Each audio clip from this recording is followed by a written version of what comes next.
Hi everyone, happy First Chapter Friday and Good Friday. I'm reading a book that doesn't have any religious significance, but it is about family and watching out for each other and sometimes sacrifice. So in that way, it is kind of a Good Friday book. And the name of the book is Rules of Survival, and it's by Nancy Werlin. She's an author that I've loved for many years, and she has a fantastic assortment of genres that she has written. I hope you enjoy this one.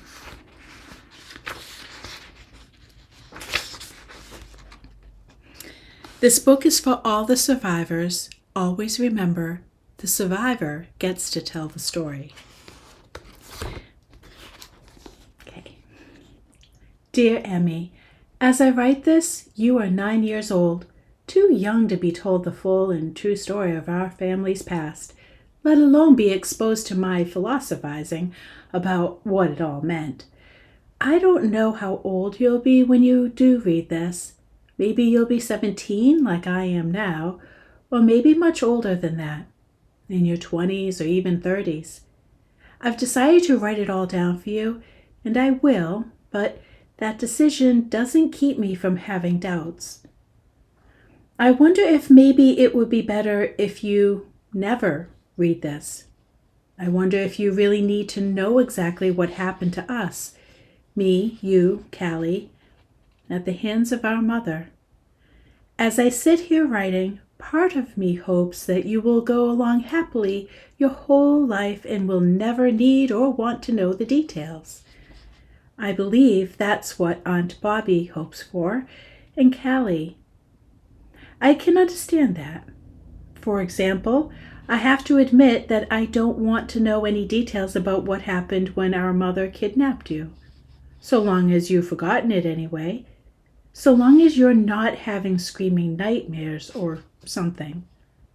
But if you are reading this letter, that means you're about to find out everything. Everything I know. It means I'll have to decide to tell you. Decided twice. Once by writing it down now, and then again by giving this to you to read sometime in the future. I hope my memories of that time won't always be as clear as they are now. As I write, I only have to focus, and I'm there again in the past. I'm 13 and 14 and 15 or younger. It was terrible living through it the first time, but I think it's going to be almost as bad to live through it once more on paper. To try not just to get it all down accurately, but to understand it. I need to make sense of it. I need to try to turn the experience into something valuable for you and for myself, not just something to be pushed away and forgotten. Emmy, the events we lived through taught me to be sure of nothing about other people. They taught me to expect danger around every corner.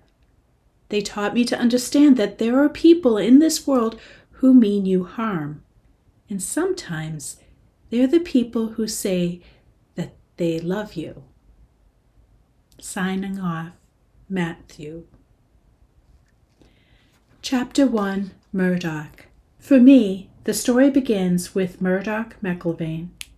I first saw Murdoch when I was 13 years old. Callie was 11, and Emmy, you were only 5. Back then, you hardly talked at all. We weren't even sure if you'd be able to start school when you were supposed to in the fall. Don't misunderstand. We knew you were smart. But school, well, you know how they are, wanting everyone to act alike. That particular night in August, it was over 100 degrees and so humid that each breath felt like inhaling sweat. It was the 4th day of a heat wave in Boston, and over those days, our apartment on the 3rd floor of the house in Southie, it had become like the inside of an oven. However, it was a date night for our mother, Saturday, so we'd been locked in. I want my kitty safe, Nikki had said. Not that the key mattered. Once Callie and I heard you snoring, a soft little sound that was almost like a sigh. We slipped out a window onto the back deck, climbed down the fire escape, and went 1 block over to the Cumberland Farm store. We wanted a breath of air conditioning, and we were thinking also about popsicles, red ones. I had a couple dollars in my pocket from the last time I'd seen my father. He was always good for a little bit of money, and the fact that it was just about all he was good for didn't make me appreciate that cash any less. It wasn't really his fault that he was so useless. My dad was afraid of our mother. He kept out of her way. On the few occasions that they were in the same room together, he wouldn't even meet her eyes. I didn't blame him for it too much. I understood. She was unpredictable. I remembered that night so well. "We have to bring a popsicle back for Emmy," Callie had said, her flip-flops slapping against the pavement. "We can put it in the freezer for tomorrow." I grunted. I didn't think there was enough money for 3 popsicles, but if Callie wanted to sacrifice her own for you, knowing that it would drip half of it onto her shirt, that was her business. For me, it was hard enough knowing that we wouldn't be able to stay long at the store or even out on the street, where there was sometimes a breeze from the ocean a few blocks away. If you woke up and you found out that you were alone, you might be scared. I decided that we'd risk being away 15 minutes. I glanced at my watch. It was only just about 8:30, and the sun hadn't quite gone below the horizon. Doubt suddenly pushed me.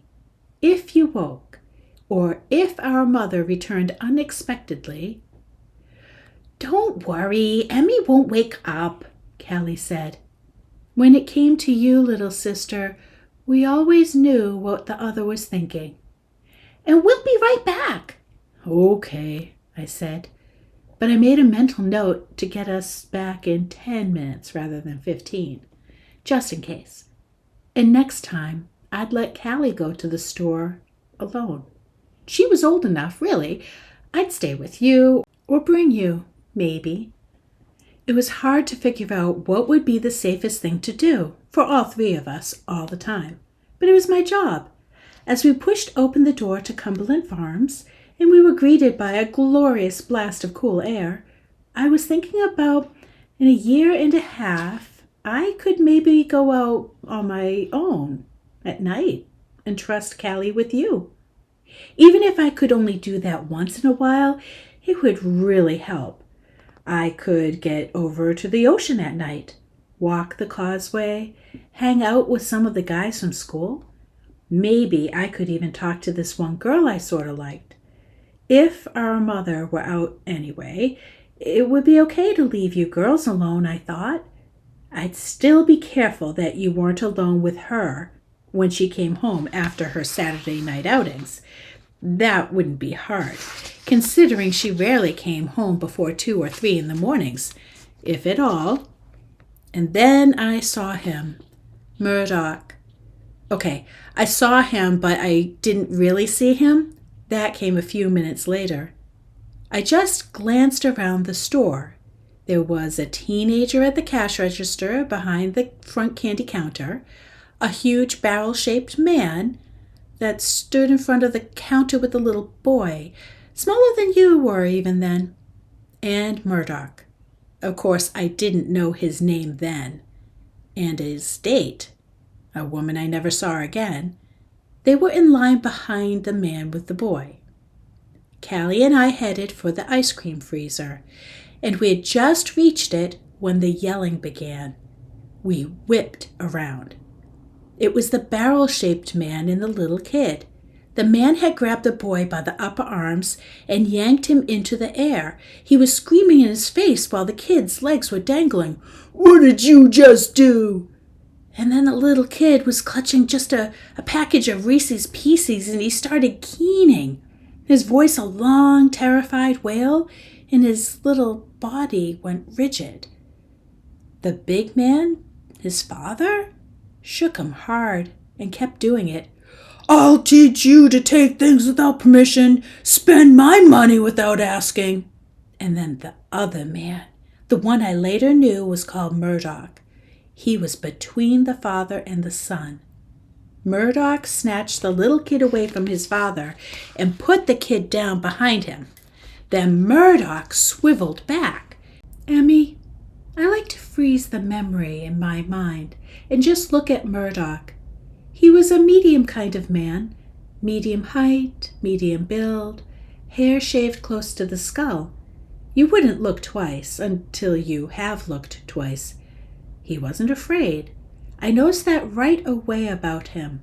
Here was this huge enraged man facing him, but this other man, Murdoch, was calm. At the same time, there was this tension coiling off of him. Callie and I were behind Murdoch and to the left, so we only had a partial view of his face and expression, but we had a full-on view of the barrel-shaped man, and we had a good view of the little kid, who was so shocked that he stopped crying and just stared up at Murdoch's back with his mouth open. Meanwhile, Murdoch said, quietly but audibly, "If you want to hurt someone, you can hurt me. Go on, hit me. I won't hit back. You can do it until you're not angry anymore. I'll let you." There was an endless, 5 seconds. The father's eyes bulged, his fists clenched. He drew one arm back, but Murdoch was still looking straight at him, and I knew, you could feel vibrating in the air, that even though Murdoch had said he wouldn't hit him, he wanted to. He wanted to hurt him. I liked him for that. No, Emmy, I loved him for that immediately. "Hit me," Murdoch said. "Come on, better me than the kid." "Why not? You want to." And then it was over. The man blinked and he took a step back. He said something loudly about having a hard day and it doesn't hurt a kid to learn to keep his hands to himself. And Murdoch was nodding, even though I guessed that he was thinking what I was about that man. But Murdoch turned away from the father as if he were no threat anymore, and he knelt down on the floor in front of the little kid. You could smell the kid's fear floating on the stale, air-conditioned store air. He stole one little look behind Murdoch at the big man, and you could see him thinking, "I'll have to pay for this later." But Murdoch talked directly to the kid. "It's wrong for anyone to hurt you. No matter who it is, it's wrong. Can you remember that?" The kid's eyes were now huge. He looked at his father again, then back at Murdoch, and then he nodded. "You remember that?" Murdoch insisted. "You don't have to do anything else. You just have to remember." He waited. The kid nodded solemnly. "Good," said Murdoch. The kid reached out one hand toward him. In it was the package of Reese's Pieces. Murdoch took it and said, "Thank you," and he stood up in one smooth motion. He put the package on the counter, but his eyes didn't leave the little boy. The little boy kept looking back too, while the big man finished paying for his stuff and then hustled the kid outside. As the door slammed behind them, there was complete silence in the store. It was then I realized that Callie had grabbed my hand and was holding it. "Oh, hello," said the woman who was with Murdoch. "Hello, Murdoch. You should have thought about me. What if there was a big fight and I got hurt? What kind of date do you think that would be? Huh, Murdoch? Are you listening to me, Murdoch?" Murdoch, I thought. It was a name I'd never heard before, a strange name, and it suited him. Murdoch didn't reply. His eyes had narrowed into slits. He held up the package of Reese's Pieces and he said to the teenage clerk, "I'll take these and iced coffee." The woman sighed and shrugged. She moved a step closer to Murdoch, but without even looking at her, he took a step away. One more moment from my memory of that night. On his way out the door, Murdoch turned. He tossed the Reese's Pieces underhand to me and Callie. He smiled at us as he did, but the smile didn't reach his eyes, and he wasn't thinking about us at all or really seeing us. I could tell. Not the way he had just seen that little boy. He was still giving off that invisible, coiled pulse of whatever it was. He was still angry. And then he was gone. So you're about to find out after chapter 1 how the person who's supposed to love their children and take care of them and be their benefactor and help raise them is not the person that she should be.